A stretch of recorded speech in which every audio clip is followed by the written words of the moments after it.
মিরন, দুর্গাপূজার প্রস্তুতি সম্পর্কে জানাবেন আমাদের।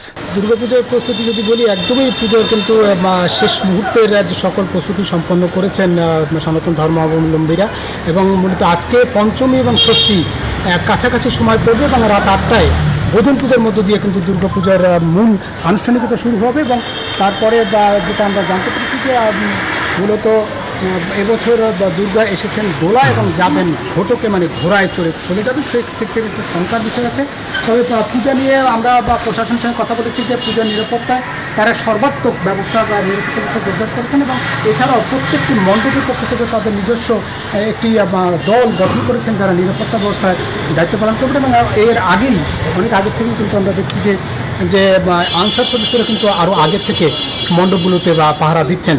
মূলত এই ছিল বরিশাল থেকে দুর্গাপূজার শুরুর অর্থাৎ সূচনার যে প্রস্তুতি, সেই প্রস্তুতির খবর। ফিরছি স্টুডিওতে। সোহাগ।